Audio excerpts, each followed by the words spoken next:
कता छियै दुनिया में खाना निकाल की भेलै खाली उतरते रहै छै हां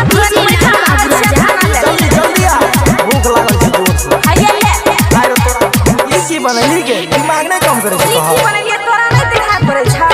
भात बनेलिए दाल बनेलिए साग बनेलिए सब्जी नहीं खेबै सब सुन दाल बनैलही भात बनैलही ये सुनै छी ना की भेलै त दाल बनैलही भात बनैलही बथुआ के साग के मौगी मुर्गा बिना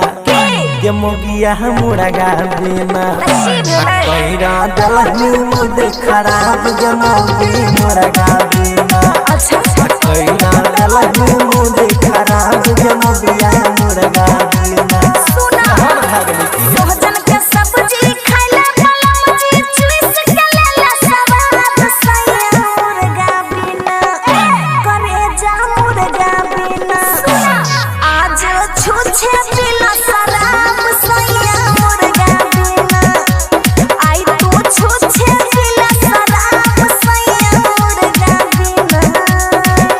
मुर्गा ने बनलिए तो मुंह में कांट गड़ गेले लगै छै खाइ छ त खा नहीं खाइ छ त जाई जैसे हमरा टेंशन मत दे ठीक ना अरे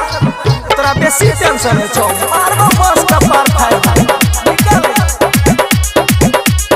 अरे खाना पीना तू खाए न सैया नखरा देखाबै छ मुर्गा के मीठ कारण कोला परस के जनाबै छ नखरा नहीं चलता हमरा निगाह ठीक ना अरे गई भात रोटी सब्जी में हमारा पेट नहीं भरही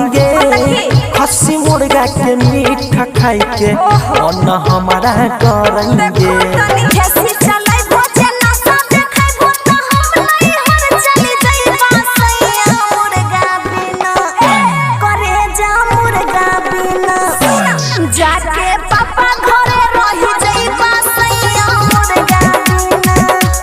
जाके नहीं रे रही जइबा सैया मुर्गा बिना हयले हम अब चलिए तू रहिए जो कता चली गई भाई का हमर इज्जत खराब कर दी की गई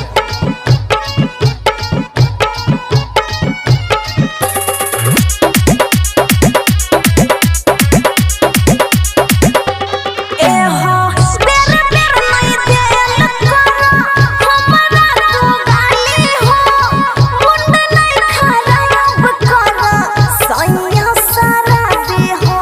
कह दिया नहीं खराब बात भ जैता आहे गई गाली नहीं दियो त चुमा लियो तोड़ा हम गाल में जे कहबो से सुनै के पड़तौ तोड़ा हर हाल में संभाल के बोला बोला हमें अगिया लगाई पाए मुर्गा बिना करे जा मुर्गा बिना